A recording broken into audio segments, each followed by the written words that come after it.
Here's your wrestling news for March 16th, 2021. If you like what you're watching, smash that like button and give us 1,000 likes or more. Your headlines for today include Randy Orton's immediate future revealed, WWE pushes back on sale date for WrestleMania tickets, WrestleMania 37 to not feature 3 major stars, Andrade's whereabouts during WWE Raw this week, is WWE purposefully burying AJ Styles? The nonsensical feud between Shane McMahon and Braun Strowman on Raw. John Cena confronted WWE superstar backstage about stealing his gimmick. Young Bucks and Matt Hardy take a direct jab at Vince McMahon. AEW confirms new signing. Jason Jordan's wife takes a complete U-turn. Why Triple H texted a former WWE superstar. Kurt Angle on whether he would wrestle for AEW, and more. We are kicking off today with news from Raw, and after months of being tormented, Randy Orton hopes that things will come to an end at Fastlane. Without the Fiend around, Orton has been tormented by Alexa Bliss, who the Viper has said is the root of all his troubles, and that could be over this Sunday. In another creepy backstage segment, Bliss gave Orton the chance to get rid of her for good this Sunday, and Orton accepted the challenge with an intergender match booked for Fastlane. While this is a good way to capture interest, especially for WWE's first pay-per-view of the Peacock era, it's pretty obvious how the match will end. It's clear that the match either won't start or will end with a bizarre finish, presumably with Bray Wyatt's Fiend returning to WWE 3 months after he was burned at TLC 2020. With just 3 episodes of Raw until WrestleMania, WWE needs Wyatt back as soon as possible to build to the rumored Firefly Funhouse match next month, meaning that Fastlane is the perfect time for The Fiend to re-emerge. But what do you think of this storyline, and how do you think The Fiend will return? Let us know in the comments below. A Firefly Funhouse match between the two is a match worthy of WrestleMania, but fans planning to attend will have to wait longer to buy tickets. It was confirmed on Raw that tickets for WrestleMania, WWE's first show with live fans since March 2020, will go on sale later than previously announced, but didn't announce the new date. In a statement by the company, WWE explained things, saying, "The WrestleMania on sale will be moved as plans for the 2-night event are still being finalized. We expect a new on sale date within the next week." WWE is trying their best to get 45,000 fans into each night of WrestleMania, almost double the 25,000 who attended the Super Bowl, and this will make WrestleMania the most attended event since the situation started if WWE sells out when tickets finally go on sale. With WrestleMania 37 now just 25 days away, the WWE has a lot of work to do to put next month's show together, and they'll have to do it without some of their very top stars. That's according to Dave Meltzer, who spoke on the latest edition of Wrestling Observer Radio and said that 3 superstars WWE have relied on in the past won't be competing or even making an appearance. He said, "No Goldberg, no Undertaker, no Lesnar. So you've taken some of the biggest attractions off, and Edge does not replace them." Other than these 3, WrestleMania 37 will go ahead without names like Ronda Rousey and Becky Lynch, and John Cena will also be missing thanks to his Peacemaker filming for HBO Max. WWE only has a handful of matches announced for WrestleMania, and whatever WWE has in store for next month, they'll have to do it without some of the biggest names in wrestling history. Backstage during last week's Raw, Andrade reportedly looked miserable when he asked for his release from WWE, a request that was swiftly denied. Andrade hasn't been used on TV since October 2020 and has been sat in catering for 5 months now, but according to PW Insider, he didn't even get to backstage this week. Their report noted that Andrade wasn't even backstage at last night's Raw, as him leaving the company seems inevitable now, even though WWE has refused his release. It's been reported that Andrade has had multiple backstage confrontations with Bruce Pritchard in the past over his booking and broken promises, but now it looks like those are over, given the superstar isn't even showing up backstage.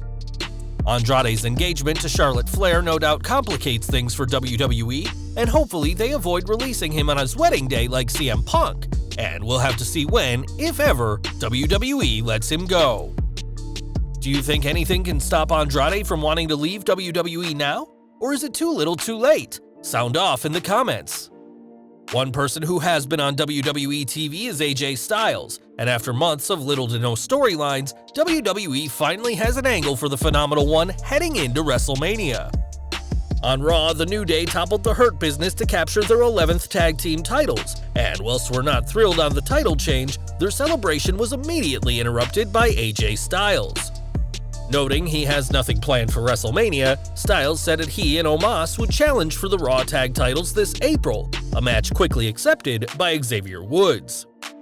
Kofi Kingston was more hesitant, asking if Omos and Styles are a registered tag team, but either way, this is Styles' chance to become both a Triple Crown and Grand Slam winner on the same night. Despite Styles' high-caliber opponents at the last 5 WrestleManias, it's clear that WWE had no plans for him, and given that WrestleMania will also be Omos' in-ring debut on the main roster, we're interested to see how things play out. Are WWE treating Styles the wrong way? What do you think he should be doing at WrestleMania? Let us know below. This week's Raw also saw the continuation of the Braun Strowman vs. Shane McMahon feud, which all started when Strowman was called stupid. Though Shane fumbled through his promo last week, he was far more confident on the mic last night, and accepted Strowman's challenge for a match on Raw. That match didn't happen though, as Shane stalled before the bell rang, as the Best in the World blindsided Strowman with a camera and dunked green goo all over the former Universal Champion. A messy moment that wouldn't look out of place on 90s Nickelodeon, a rematch between the two was announced shortly after, but for Fastlane, not WrestleMania. We're not sure what WWE's logic is on this one, and we can only expect that, like the Orton vs. Bliss match, this Fastlane match will be a setup for an actual match at WrestleMania. At this point, Fastlane may as well be renamed WrestleMania Warm-Up, and the 2 title matches fans got to see on this week's Raw would have been far more suitable for this Sunday's show. What do you think of the weird booking so close to WrestleMania 37? Share your opinions in the comments. John Cena has been a constant part of WrestleMania ever since he rapped on the pre-show for Mania 19 in 2003, but if he doesn't make it to this year's show, nobody should imitate the 16-time WWE Champion. That's a lesson former WWE superstar Mike Kanellis found out the hard way, as this week he spoke to Lucha Libre Online about a 2007 Heat appearance where he worked as an enhancement talent. The former 24/7 champion explained that during a match with JTG, his taunting got close to resembling Cena's "You Can't See Me" taunt, and Big Match John laid down the rules when Kanellis went backstage.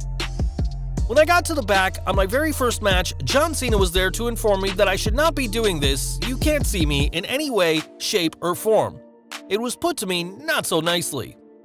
Kanellis added that at the time, he thought his wrestling career was over, as he'd been called out for apparently copying the biggest name at the time, but said Cena was super nice to him when he returned to WWE a decade later. Nowadays, Cena is very easy to see, as he's set to star in HBO's Peacemaker, as well as Fast and the Furious 9, and whilst fans really can't see him this April at WrestleMania, they won't see anyone else use his iconic taunt. NXT next, as Drake Maverick worked incredibly hard to earn himself a contract in WWE last year, and now he's working even harder in the gym. On social media, the British superstar shared a few impressive selfies and is looking more jacked than ever before. It seems that his tag partner Killian Dane's workout regimen has rubbed off on Drake Maverick, and time will tell when the former 24/7 champion can show off his gains in the ring. When Maverick next wrestles, we know he won't be using any leg slaps to add sound to his strikes, as that practice was outlawed by Vince McMahon.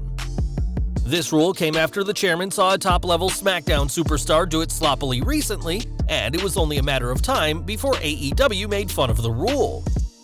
On the latest being the Elite, Christopher Daniels told a joke to the Young Bucks, which led to Matt Jackson slapping his leg whilst laughing, an act that caused everyone to freeze. That's when a stern Matt Hardy pointed at a "no leg slapping while laughing" sign, playing off the signs WWE have up telling superstars not to slap the leg. Issuing those responsible with a $500 fine, Nick Jackson said the rule is immature, something that Hardy agreed with, but added that he's also started fining younger talent for doing so. This resulted in Matt Jackson complaining that AEW is getting too corporate, and Nick Jackson said maybe that's why VKM did that. Obviously, this was a dig at WWE, and it isn't the first time AEW have made headlines for taking a stab at the competition, Though if WWE ever gets rid of this new rule, we doubt it'll be because of what AEW have had to say.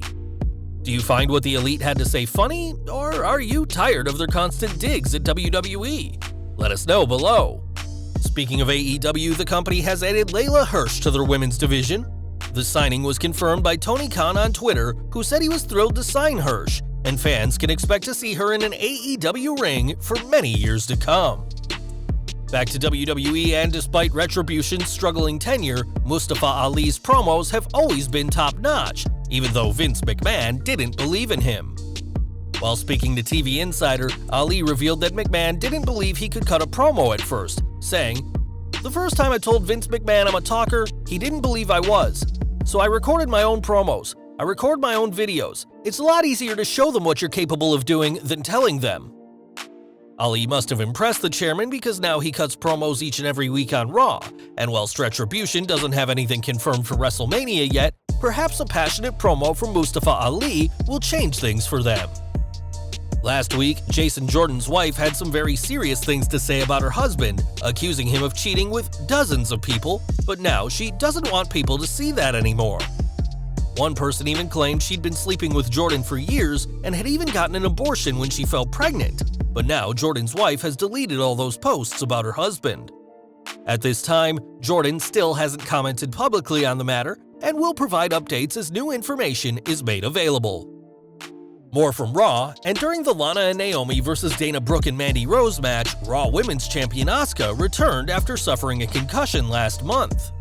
It's great to see the Raw Women's Champion back, especially as it was rumored she'd miss WrestleMania, and wasted no time in taking on the woman who gave her the concussion, Shayna Baszler.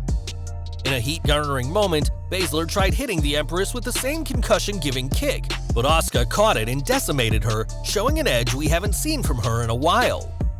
Though Baszler and Asuka have unfinished business, it's been reported that WrestleMania will have Asuka face Charlotte Flair in what'll be a fantastic rematch from the WrestleMania 34 SmackDown Women's Championship match.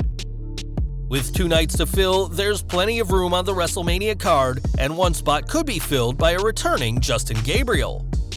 In January 2015, Gabriel quit WWE just 1 day before he was scheduled to compete in the Royal Rumble, but now it looks like a return may be imminent. This week, Gabriel, who now goes by PJ Black, spoke to So Catch by Hal and spoke about his relationship with WWE Executive Vice President and NXT head Triple H. He said, "We're good now. Triple H actually sent me a message the other day. I can't say too much about that, but we're good." The fact that Gabriel couldn't say anything about the contents of the text message is interesting, and after bringing back Wade Barrett last year, it appears that another Nexus member could be returning to WWE in 2021. Now, Kurt Angle had his last match at WrestleMania 35 2 years ago, but when AEW promised a big surprise at Revolution, many fans believed it'd be the Olympic gold medalist. That obviously wasn't the case, as their big surprise was Christian Cage, though there are some fans still hoping the Olympian is all elite. When asked about whether he'd wrestle for AEW, Kurt was quick to let some fans down, saying, "I don't think so. I texted Big Show and said congratulations on signing with AEW, and he said, 'Oh man, I feel like I'm 25. I was like, holy shit, you're gonna wrestle?' He didn't answer me, but he said he felt like he was 25 again. I guess that means he's going to wrestle. I don't know." Paul White may feel like he's 25 again, but Kurt Angle doesn't, and whilst he's in decent shape, don't expect to see the wrestling machine lace up his boots for AEW. Given his underwhelming last run in WWE, would you want to see Kurt wrestle again? Let us know in the comments. And we're ending with Hall of Fame news, and according to PW Insider, this year's show won't be live, but a pre-taped event featuring in-person inductees. No live fans will be present, though they may attend virtually in the Thunderdome, and we'll continue to see who joins Molly Holly in the WWE Hall of Fame class of 2021. Well guys, that's our news for today. Please share your comments below. Also hit the like button, subscribe to our channel, and hit the bell icon to receive all notifications. And as always, thanks for watching.